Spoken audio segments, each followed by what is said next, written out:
खूबसूरती मेरा हक है, खूबसूरती वो जो दिल को भाए। पर मेरे चेहरे का असली रूप खिला डायमंड शाइन ब्यूटी क्रीम से, स्टेरॉइड से पाक, क्योंकि इसमें शामिल मल्टीविटामिन्स जो चेहरे की जिल्द के अंदर शामिल होकर उसे अंदर से निखारें, ताकि चेहरा रहे रोशन और मुझे मिले चमकती गोरी रंगत। सिर्फ 5 दिनों में डायमंड शाइन ब्यूटी क्रीम के साथ खूबसूरती अब ख्वाब नहीं, और इसको हकीकत बनाए डायमंड शाइन ब्यूटी क्रीम। मर्दों के लिए यकसा मुफीद, शहर के अच्छे स्टोर पर दस्तयाब। Manufactured by Sunbright. हेल्पलाइन 0321585662, 033319234373। अस्सलाम वालेकुम। प्रोग्राम हम और आपके साथ आपकी होस्ट हसीना अंजुम। आज हमारे प्रोग्राम का मौजू है वकला और आवाम, और आज हमारे साथ मेहमान है चौधरी जुनेद अख्तर चौहान साहब, एडवोकेट सुप्रीम कोर्ट। अस्सलाम वालेकुम जुनेद साहब, कैसे हैं आप? ठीक ठाक।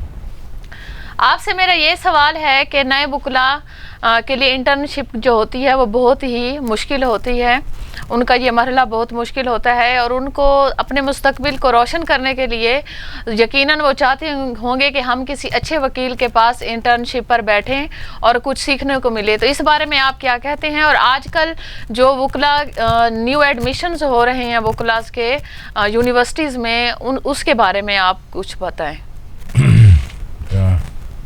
सबसे पहले मैं आपके शुक्रगुजार हूँ कि आपने मुझे मौका दिया, और आपके सवाल का जवाब ये है कि आपके सवाल के जवाब के दो रुख हैं।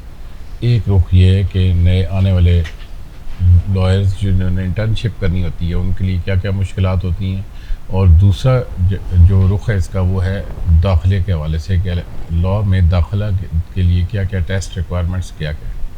पहले सवाल का जवाब ये कि इंटर्नशिप एक ऐसा मरहला है जहाँ पे बुनियादी प्रैक्टिस से रिलेटेड बुनियादी बातें सिखाई जाती हैं, और जो एक न्यू कमर है उसके लिए वो पीरियड बहुत ज़्यादा ज़रूरी होता है, क्योंकि वो शायद उसकी ज़िंदगी का सबसे ज़्यादा मेहनत तलब पीरियड होता है, और इस पीरियड को अगर वो अच्छे तरीके से गुजार ले तो फिर आइंदा वो वकालत में सारी उम्र उसको ये तजर्बा काम आता है, और यही उसकी बुनियाद बनती है।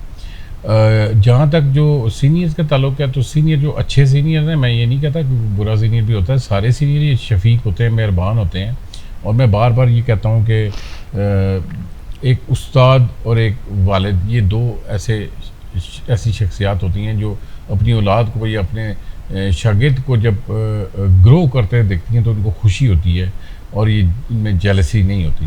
तो ज़रूर एक उस्ताद अपने शागिर्द को पनपता हुआ, फलता हुआ, फूलता हुआ देखना चाहता है। तो वो जब प्रोफेशन की शुरुआत, जब मुश्किल टाइम होता है इंटर्नशिप का, तो उसमें ज़रूर उनका ख्याल रखा जाता है, और उनको एटलीस्ट इस कदर इतना उनको कंपनसेट ज़रूर किया जाता है ताकि वो अपने आप को सर्वाइव एटलीस्ट कर सकें। और जहाँ तक ताल्लुक़ है LLB में दाखिले का, कि लॉ में दाखिले के लिए एक पहले टेस्ट होता है जिसको कहते हैं LAT, it stand for law assessment test, और उसके वो टेस्ट पास करने के बाद आपको लॉ में दाखिला मिलता है। लॉ में दाखिला मिलता है, फिर 5 साल की डिग्री होती है। 5 साल बाद जब एग्ज़ाम पास हो जाता है तो फिर गैट का एग्ज़ाम होता है, और उसके बाद इंटर्नशिप, और गैट के बाद 6 महीने के बाद लाइसेंस बाकायदा इंटरव्यू के बाद दिया जाता है। अच्छा, और दूसरी बात ये है जुनेद साहब के जब न्यू वकलास आते हैं, यानी कि इंटर्नशिप पर आते साथ वो अर्निंग तो नहीं कर सकते, काफ़ी मुश्किलात का उनको सामना भी होता है। तो क्या इस बारे में हुकूमत ने पहले से कोई इक़दामात कर रखे हैं कि उनकी कोई सपोर्ट की जा सके, या आपकी बार ने इस बारे में कोई स्टेप्स लिए हैं या आगे लेना चाहते हैं? देखिए, मैंने पहले गुजारिश की है कि वो पीरियड ही मुशक्क़त तलब होता है और उसमें मुशक्क़त की जाती है। इसके बदले में जो सीनियर्स हैं वही कंपनसेट करते हैं अपने जूनियर्स को, ताकि वो सर्वाइव कर सकें और उसको चला सकें। जहाँ तक अर्निंग का ताल्लुक है, तो अर्निंग के लिए ज़ाहिर है ये पेशा एक मेहनत तलब पेशा है और सब्र आज़मा पेशा है, और इस सब्र और तवक्कल पे चलने वाला पेशा है, तो इसमें बाकायदा अर्निंग में टाइम लगता है। जहाँ तक गवर्नमेंट का सवाल है, किसी ज़माने में अर्ली 70s में, अर्ली 80s में जब कोई लॉयर अपना दफ्तर इस्टेब्लिश करता था तो गवर्नमेंट उसको एक सॉफ्ट लोन दिया करती थी to establish the office and is library. Unfortunately ये सिलसिला बंद हो गया और अब ऐसी कोई चीज़ नहीं है गवर्नमेंट के पार्ट पे कि कुछ ऐसी कंपनसेशन या कुछ ऐसा मुआवजा या कोई ताकि कोई कर्जा वगैरह भी दिया जा सके। बार के एंड पे अभी तक तो कोई ऐसा स्टाइपेंड बाकायदा मुकर्रर नहीं हुआ कि जो इंटर्नीज हैं उनको कोई स्टाइपेंड दिया जाए, और ये काम बेसिकली मेरे ख्याल से बार एसोसिएशन जब करती है तो वो गवर्नमेंट के तावन से ही कर सकती है। गवर्नमेंट ने अभी तक इसके बारे में कोई किसी किस्म की पॉलिसी नहीं बनाई। नहीं। अच्छा, ये बताएं कि हुकूमत को जो है कोई ऐसा स्टेप नहीं लेना चाहिए। सुना है कि जुडिशल कम्प्लेक्स जो है ये कोई 1980 में इसकी मंजूरी हुई थी, तो अभी तक जो है जजेस के पास ऑफिसेज नहीं हैं, वकलाज जो हैं पहले जो था कुछ चेयर्स रख के ऐसे बैठे रहते थे, उनके पास कोई प्रॉपर ऑफिसेज नहीं होते थे। तो इस बारे में कोई ऐसी बुनियाद नज़र आ रही है या आगे आने के चांसेस हैं? देखें, अभी मैं आपकी बात को इसका फिर अगेन तफसीली जवाब है, पिछले प्रोग्राम में मैं काफ़ी कुछ वाज़े कर चुका हूँ। मंजूरी नहीं हुई थी 1980 में। असल में मैं यही तो बात कर रहा हूँ कि कभी भी मंजूरी नहीं हुई।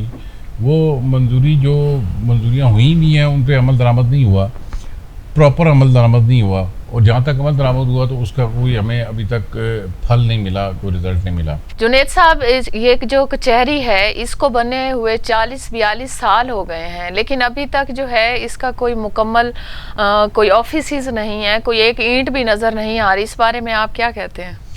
देखिए, मैं पिछले प्रोग्राम में भी बहुत चीज़ें वाज़े कर चुका हूँ, कुछ पस मंज़र बता चुका हूँ कि शुरू से ही गवर्नमेंट की या CDA की इस बारे में कोई पॉलिसी नहीं है। अभी जो हालिया कुछ कंस्ट्रक्शन शुरू हुई है, जो G11 में 93 कोर्ट्स बन रही हैं जुडिशल कॉम्प्लेक्स के लिए और फिर फैसिलिटेशन सेंटर बन रहा है, लेकिन वो अभी शुरुआत के शायद इब्तदाई मराइल में, पता नहीं कल का हालात क्या हों और ये कैसे आगे चले। मैं एक दफ़ा फिर इसको बात को थोड़ा सा इसका वाज़े और ज़्यादा करना चाहता हूँ कि अभी तक हम वकील, हमारा जुडिशल सिस्टम डिस्ट्रिक्ट कोर्ट का और यानी कि कचहरी से जुड़ी हुई हर चीज़ अनसर्टेनिटी का शिकार है। अभी तक हम गैर यकीनी सूरत का शिकार है, हमें नहीं पता हमारे साथ क्या होना है। और रही सी कसर इन 2 सानियात ने निकाल दी, जिसमें मैं अगर रेपिटेशन ना करूं तो ये ज़रूर कहूँगा कि इन अफसोसनाक सानियात में वकला बेरोज़गार हुए और बेसरत समानी के आलम में बहुत हद तक परेशान रहे। जी, और चैम्बर्स के हवाले से मैं एक बात और ऐड करना चाहता हूँ कि चैम्बर पूरे पाकिस्तान में इसी तरीक़ेकार से अलॉट किए जाते हैं जो तरीक़ेकार इस्लामाबाद में था, यानी कि DC साहब और एडमिनिस्ट्रेशन जो है वो परमिट करती है ज़मीन को इस्तेमाल करने के लिए, और उसको ज़मीन को उसके डिस्पोजल पे छोड़ा जाता है बार एसोसिएशन के, जिस पर बार एसोसिएशन चैम्बर बनाती है या कोई अपने ऑफिस बनाती है या कैंटीन वगैरह बन जाती है, कोई हॉल बन जाता है। यही तरीक़ेकार पिंडी में भी रहा जाए, यही तरीक़ेकार पंजाब में, गर्ज के पूरे मुल्क में यही तरीक़ेकार है। और जबकि इस्लामाबाद में एक ऐसी सूरत हाल है कि वहाँ पे कोई चूँकि बाकायदा तौर पे जुडिशल कॉम्प्लेक्स नहीं था, तो एक रेंटेड प्रेमिसेस को ये हायर करके उसी में अदालतें खोली गई और उसी में कचहरी बनी, उसी प्रेमिसेस में आगे जो जगह मौजूद थी, और इसी प्रोसेस के तहत चैम्बर्स अलॉट हुए थे। गवर्नमेंट की क्या पॉलिसीज़ हैं चैम्बर्स के हवाले से, जुडिशल कम्प्लेक्स के हवाले से? देखें, इस्लामाबाद एक मखसूस शहर है। मखसूस शहर इसलिए है कि ये किसी सूबे का हिस्सा नहीं है और ना ही इसमें कोई सियासी तौर पे ये मजबूत और मुस्तहकम शहर है जहाँ कोई सियासी पार्टी अपने रिप्रेजेंटेटिव रखती हो। और एक और जो अंसर इसमें शामिल है कि हमारी सूबाई असम्बली नहीं है, जबकि बाकी तमाम मुल्क के तमाम हिस्सों में ये सारी चीज़ें मौजूद हैं। उसकी वजह से जो बाकी मुल्क है वहाँ पे सियासतदानों का, मकामी सियासतदानों का अपने वकला के साथ गहरा ताल्लुक़ होता है, क्योंकि वो उनके वोटर्स होते हैं, सपोर्टर्स होते हैं, और वो लोग जवाबदेह होते हैं आगे जब इलेक्शन आता है। तो हर एक वकील अपने अपने हल्का बात में काफ़ी लोगों पर असरअंदाज हो सकता है, और फिर इसके अलावा भी उनको वकला की ज़रूरत रहती है, जिसकी पेश नज़र जो जहाँ सियासी बैकग्राउंड ज़्यादा होता है, जहाँ सियासत ज़्यादा होती है, वहाँ पे वो ख़ुद ख्याल किया जाता है कि जुडिशल कॉम्प्लेक्स अगर किसी जगह मौजूद है तो उनको ज़मीनें एलोकेट की जाएँ ताकि चैम्बर बन सकें। अगर बार डिमांड करे या वकला की ये डिमांड हो तो वो ज़रूरत पूरी होती रहती है। अनफॉर्चुनेटली इस्लामाबाद एक बेआसरा शहर है जिसका कोई वाली वारिस नहीं है। शायद हमारे MNA कहीं और से आ जाते हैं जिन्होंने जवाब नहीं देना होता, तो इसलिए गवर्नमेंट की तरफ से कभी भी कोई पॉलिसी, कोई डायरेक्शन इस हवाले से नहीं रही, ना ही ये चीज़ गवर्नमेंट की प्रायोरिटीज़ में शामिल रही है कि कोई जुडिशल कॉम्प्लेक्स हो और उसमें ये सारी यानी गवर्नमेंट इस हवाले से कोई स्टेप नहीं लेते। नहीं। ठीक, अच्छा ये बताएंगे, ये जो स्टे ऑर्डर्स जो होते हैं, लोग साइल आते हैं यहाँ कोर्ट कचहरी में और अपनी प्रॉपर्टी सेव करने के लिए स्टे लेना चाहते हैं, तो स्टे किन जो है ना टर्म्स एंड कंडीशंस पर मिलता है, और इसके ज़रिए क्या लोग अपने राइट्स यूज़ कर सकते हैं या अपनी प्रॉपर्टी को सेव कर लेते हैं? देखें, जो स्टे है ना, स्टे एक अलग कोई चीज़ नहीं है। स्टे एक कानून में एक जो केस दायर किया जाता है उसका एक हिस्सा होता है, और उस हिस्से में मखसूस हालात में, क्योंकि आप सबका सवाल जनरल है, मैं इसका जवाब ऐसे ही दूंगा कि मखसूस हालात में जहाँ कोई अंदेशा हो कि अगर स्टे ना दिया गया या किसी शख्स को किसी काम करने से बाज़ो ममनू ना रखा गया, तो फिर वो उसको नुकसान का अंदेशा हो, तो ऐसी सूरत में स्टे दिया जाता है। कानून की ज़ुबान में देखें तो उसके 3 बुनियादी इंग्रेडिएंट्स हैं कि 1 is prima facie case, 2 is balance of convenience, और 3 इज़ इर्रिपेरेबल लॉस। अब इन तीनों को मैं थोड़ा थोड़ा बता दूं कि ये प्राइमा फेशियाई केस का मतलब है बादी नज़र में केस बनता हो, यानी कि अगर जो भी मुकदमा अदालत में पेश किया गया किसी प्रॉपर्टी के हवाले से, उसको अगर देखा जाए तो उसमें एट फर्स्ट ग्लांस या एक दफ़ा उसको पढ़ने से ही लगे कि वो केस बनता है। या जो दूसरा इंग्रेडिएंट है बैलेंस ऑफ कन्वीनियंस, की क्या कोर्ट देखेगी कि जो कन्वीनियंस है कोर्ट को वो स्टे देने में है या स्टे नहीं देने में है, और इसकी असेसमेंट भी दावा पढ़ के की जाती है। जबकि तीसरा जो इंग्रेडिएंट है इर्रिपेरेबल लॉस, उसका मतलब ये है कि अगर ऐसा ना किया गया, स्टे ना दिया गया या इसको आर्जी तौर पे इस शख्स को, किसी इदारे को इस काम करने से बाज़ ममनू ना रखा गया, तो वो नाकाबिल तलाफ़ी नुकसान का अंदेशा है। नाकाबिल तलाफ़ी नुकसान से मुराद ऐसा नुकसान है कि जो अगर हो जाए तो फिर उसको इन टर्म्स ऑफ मनी या पैसों की सूरत में उसकी कंपनसेशन नहीं की जा सकती। अच्छा, क्योंकि आप इलेक्शन में हिस्सा ले रहे हैं, उम्मीदवार हैं आप डिस्ट्रिक्ट कोर्ट के प्रेसिडेंट की सीट पर, तो आपका एजेंडा क्या है?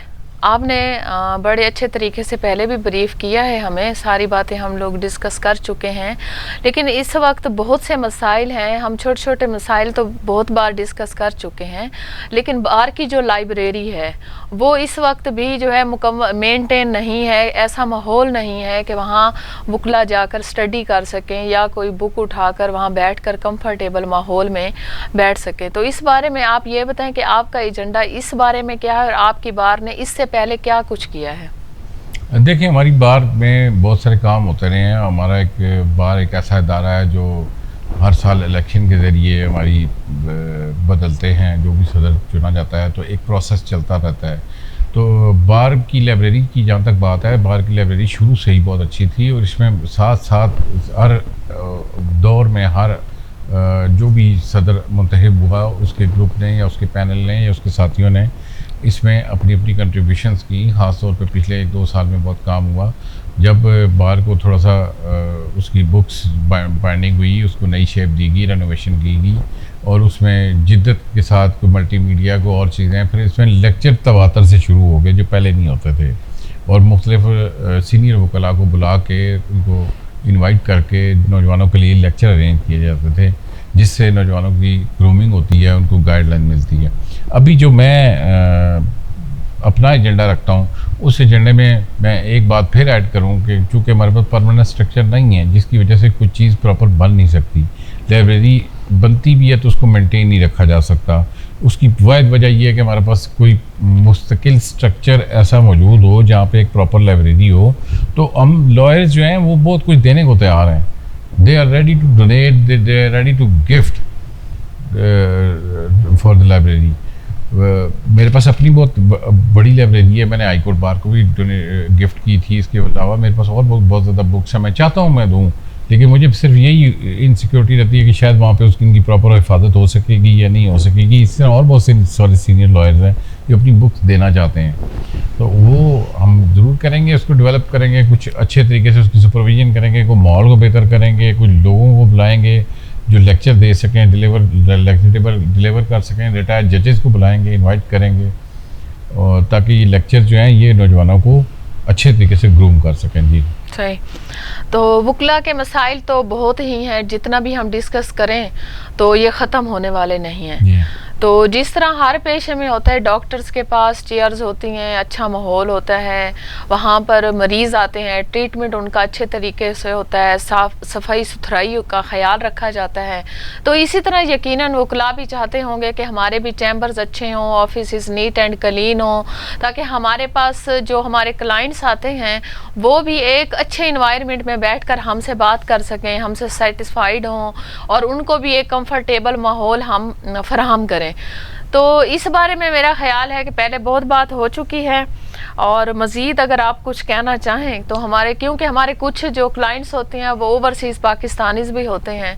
आपको पता है कि आउट ऑफ कंट्री में तो बड़ा माहौल को साफ़ रखा जाता है और ऑफिस भी बहुत नीट एंड क्लीन होते हैं, सफाई सुथराई भी होती है। तो क्या जब वो यहाँ पाकिस्तान आते हैं तो वो जब केसेस के लिए हमारे पास आते हैं, जब वो इस तरह की सफाई नहीं देखते या इस तरह का उन्हें माहौल नहीं मिलता, तो क्या वो केस को जारी रखते हैं केसेस को या विदड्रा कर लेते हैं? नहीं, खाली मॉल की बात नहीं है। असल में मॉल शायद इतना मैटर नहीं करता। हम वकील हैं, हम अपने मॉल में एडजस्ट करते हैं अपने आप को। अगर हमें इंसाफ फराहम होता रहे तो फिर मॉल सेकेंडरी चीज़ हो जाती है। इसी वजह से हम अभी तक इस कचहरी में चल रहे हैं। अदरवाइज़ इसको अगर सफाई सुथराई के हिसाब से देखा जाए तो मैंने पहले अर्ज़ किया, हमारा दिल ही नहीं करता जाने को, ना किसी को बुलाने को। तो वो एक उम्मीद होती है कि जनाब हम इस जुडिशल सिस्टम से इंसाफ हासिल कर सकेंगे। दूसरी बात यह है कि मैं एक गुजारिश करता चलूँ कि ये जो पुअर जुडिशल सिस्टम होता है, ये सिस्टम जो कमज़ोर पड़ जाता है, उस पर से लोगों का एतमाद उठ जाता है। अगर जजेस हज़रात प्रॉपर तरीके से वकला की सुनवाई करें, उनको फैसला जो भी करना है उन्होंने अपनी मर्जी से करना होता है। नाजरीन कहीं मत जाइएगा, थोड़ा सा ब्रेक लेते हैं, उसके बाद दोबारा हाजिर होंगे, यहीं से अपना प्रोग्राम स्टार्ट करेंगे।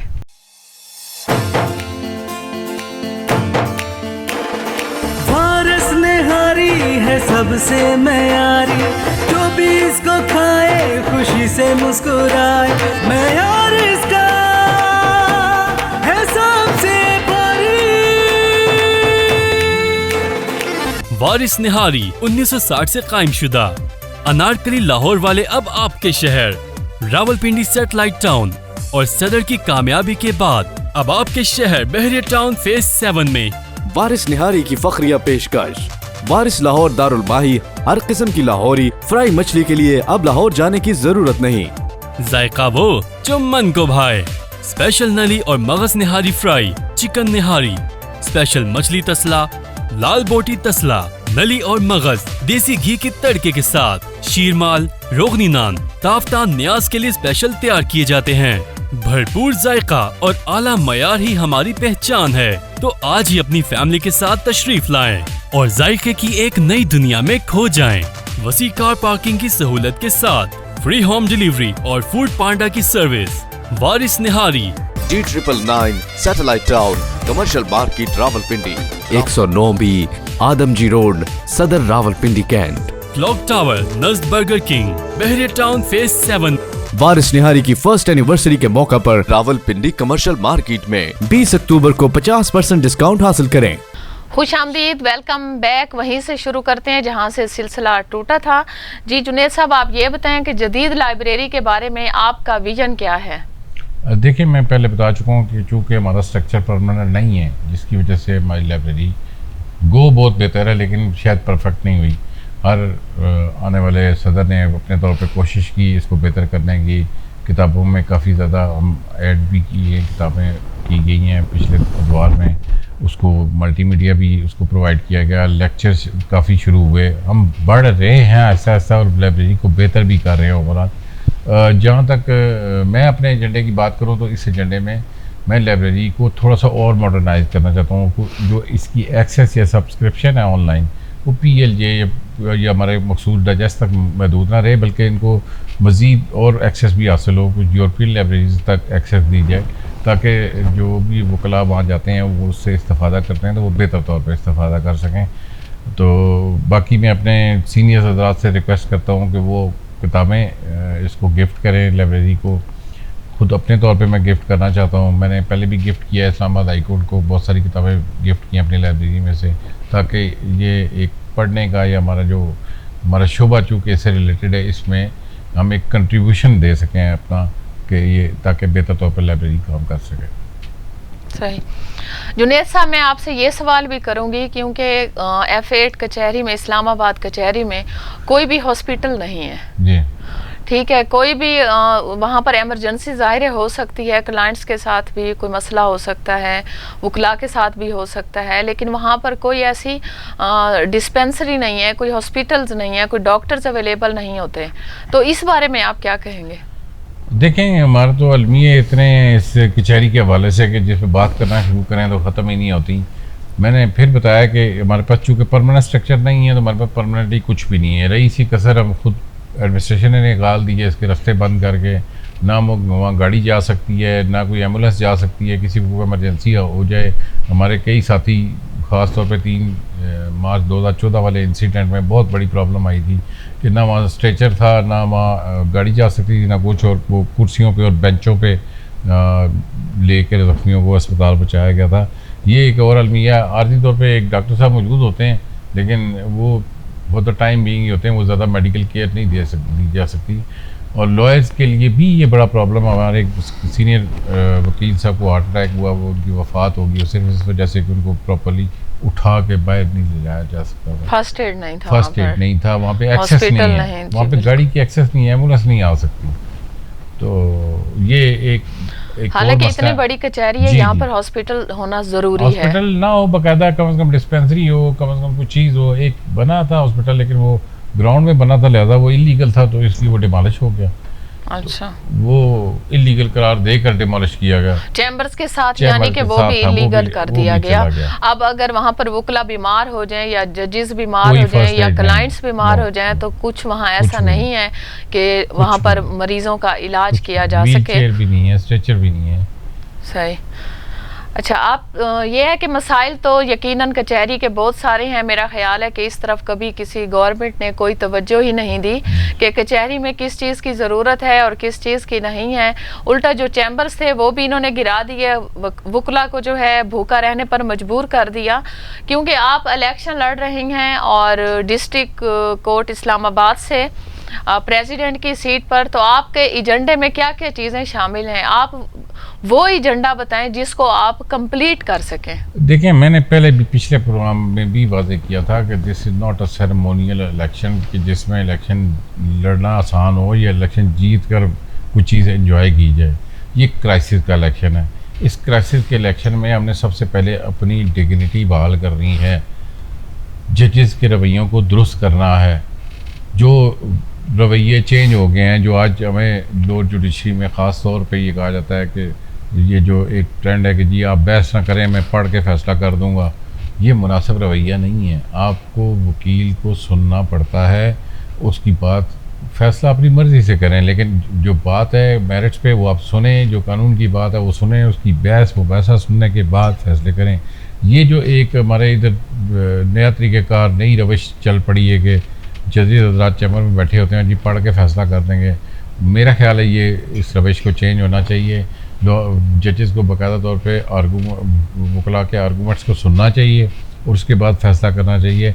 अगर यही रविश बाकी रही तो फिर ये होगा कि वकील भी अदम दिलचस्पी का शिकार हो जाते हैं। उनका रोल जब उनको परफॉर्म नहीं करने दिया जाता तो फिर वो प्रॉपर्ली अपने काम से भी दिलचस्पी छोड़ देते हैं, और इसके साथ साथ अदलिया की इज़्ज़त भी कम हो जाती है, जजेस की रिस्पेक्ट भी कम हो जाती है कि जब वो बात कोई सुनने को तैयार नहीं है। बात आप सुन लें, जो भी लॉयर आर्गू करता है वो सुन लें, फ़ैसला अपनी मर्ज़ी से करें। अदरवाइज़ अगर ये रविश बरकरार रही कि मैं पढ़ के फ़ैसला किया जाएगा, तो फिर मेरा ख्याल है ये एक जुडिशल के बजाय एक ब्यूरोक्रेटिक कोर्ट्स ज़्यादा हो जाएगी, जहाँ पे लॉयर्स भी शायद प्रेफर करें कि वो अपने चैम्बर से ही ख़त लिख दिया करें या आर्गूमेंट्स लिख दिया करें और जज साहब पढ़ के फ़ैसले कर दिया करें। तो ये बात इतनी सिंपल नहीं है, इतने मॉडर्न हम अभी नहीं हुए।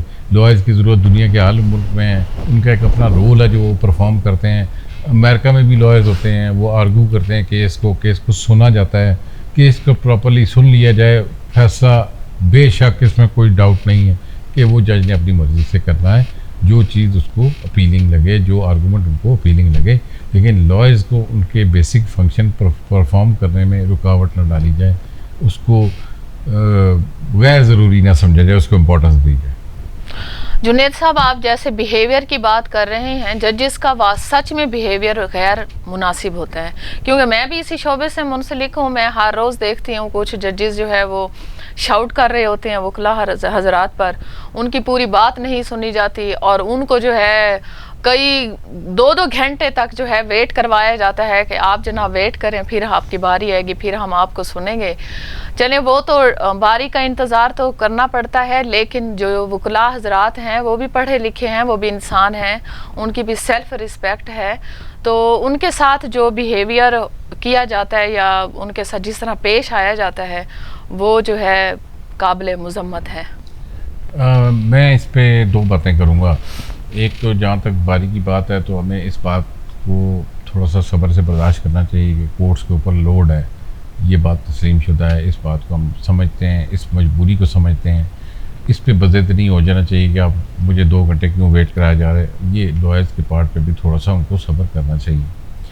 जो बात है बिहेवियर की, वो शाउटिंग वाली इंसिडेंट टू इंसिडेंट डिपेंड करती है कि किस में शाउट किया गया, किस में नहीं किया गया, उसको जनरल एलिगेशन या जनरल बात ना समझी जाए। तो कुछ इस सिलसिले में मैं लॉयर्स से भी ग्रूमिंग की ज़रूरत है, हमें उनको भी चाहिए, उनको भी सिखाएं कि कोर्ट्स के साथ कैसे बात करनी है, ख़ासतौर पर जो नौजवान वकील हैं उनको बताया जाए।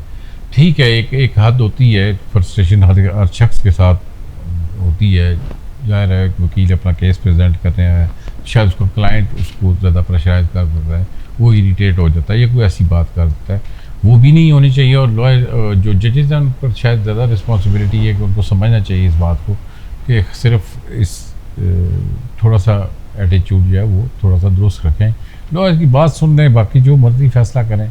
अगर लॉयर्स को सुना नहीं जाता तो फिर मेरे ख्याल से वो चीज़ जजेस के सामने एजिटेट करनी चाहिए बार के प्लेटफॉर्म से कि जजेस थोड़ा सा लॉयर्स को ये इतना मौका ज़रूर दें कि उसका केस सुना जाए। जुनेद साहब, आपसे मेरा ये सवाल है कि बेंच और बार के ताल्लुकात को कैसे बेहतर किया जा सकता है? देखें, थोड़ा सा मैं बयान कर दूं कि ये हम कहते हैं कि जी बेंच और बार एक ही गाड़ी के 2 पहिए हैं और दोनों ने साथ साथ चलना है। अगर जुडिशरी बेंच ये समझे कि वो लॉयर्स के बगैर चल सकती है, या लॉयर्स ये समझे कि वो जुडिशरी को बेंच के साथ जो मर्जी करें और उनको रिलीफ मिल जाएगा, ये दोनों बातें गलत हैं। ये एक रवायत है, एक ज़रूरत है कि बेंच और बार एक दूसरे की ज़रूरत है। हमें ये बात महसूस करानी पड़ेगी, एक दूसरे के बगैर ये दोनों चीज़ें नामुमकिन है। जो बेंच की इज़्ज़त है उसका ज़िम्मेदार लॉयर है, और इसी तरह लॉयर की इज़्ज़त की ज़िम्मेदार बेंच है। तो दोनों एक दूसरे को रिस्पेक्ट दें, दोनों एक दूसरे की बात को सुनें और समझें, और समझने के बाद कोई ज़रूरत नहीं है, हम ये नहीं कहते कि बार को इन्फ्लुएंस करना चाहिए फ़ैसलों पे या किसी लॉयर को इन्फ्लुएंस करना चाहिए फ़ैसलों पे। फ़ैसलों में वो आज़ाद है, सिर्फ रिस्पेक्ट, लॉयर क्या रिस्पेक्ट मांगता है कि उसका केस प्रॉपरली सुना जाए। जो जजेस हैं वो उनको रिस्पेक्ट हम ये देते हैं कि हम अपने क्लाइंट को बोलने नहीं देते, इंटरेक्शन हमारा खुद होता है लॉयर के साथ। जो बात कानूनी समझानी पड़ती है वो हमें समझानी पड़ती है, जो बात वो पूछना चाहते हैं जजेस हज़रात वो हम क्लाइंट के बिहाफ पे जवाब देते हैं और उनकी रिस्पेक्ट को बरकरार रखते हैं। अगर ये लिंक आप बीच में से निकाल देंगे तो एक ले मैन, ये काम आदमी जो है उसको नहीं पता उसने अदालत से कैसे इंटरेक्ट करना है, वो शायद उस तकद्दुस को, उस एहतराम को नहीं समझता जो हम लॉयर बेंच को देते हैं। इसी तरह रेसिप्रोकली बेंच को भी चाहिए कि वो जजेस की इतनी रिस्पेक्ट ज़रूर करें, बेंच को भी चाहिए कि वो लॉयर्स की इतनी इज़्ज़त ज़रूर रखें कि जो बात वो कहना चाहते हैं वो एटलीस्ट सुन लें, ताकि एक रिस्पेक्टेबल तरीके से ये सिलसिला चलता रहे। अगर स्नब करना शुरू कर दे जज हज़रात लॉयर को, या लॉयर इरिटेट करें जज को, ये दोनों सलूक अच्छे नहीं हैं, इसको बेहतर होना चाहिए और इसी में दोनों का सर्वाइवल है। बसूरत दीगर ये सूरत बिगड़ती जाती है, और जब बिगड़ती जाए तो फिर बेंच से एतबार उठ जाता है और इस लीगल प्रोफेशन में भी इनसिक्योरिटीज़ आ जाती है। तो बात फिर किसी तीसरी तरफ चल पड़ती है, और वो जो बुराई है वो जहाँ पे नहीं जाना चाहिए खुसूसन बेंच को, वो शुरू हो जाती है। उसकी अप्रीहेंशन होती है कि ऐसा ना हो जाए कि ये कोई बुराइयाँ या बुरी बातें, मिसाल के तौर पे वो करप्शन का आंसर है या कोई और बात है, वो ना शुरू हो जाए। तो बेंच को रिस्पेक्टेबल रहना चाहिए, और रिस्पेक्टेबल ही रहना चाहिए लॉयर्स को। दोनों एक दूसरे को इज्जत दें, इसी में इनका सर्वाइवल है, बजाय इसके कि ये एक दूसरे को के खिलाफ खड़े हो जाएं और एक दूसरे को बुरा समझने लगें। नाजरीन, आप देख रहे थे हमारा प्रोग्राम हम और आप, और हमारे साथ मेहमान थे चौधरी जुनेद अख्तर चौहान साहब, जो कि प्रेसिडेंट का इलेक्शन लड़ने जा रहे हैं इस्लामाबाद बार से। हम इनका शुक्रिया अदा करते हैं कि इन्होंने अपना कीमती वक्त हमें दिया, और इसी के साथ अपनी होस्ट हसीना अंजुम को दीजिए इजाज़त, और अपना रखिएगा बहुत सारा ख्याल। अल्लाह निगहबान।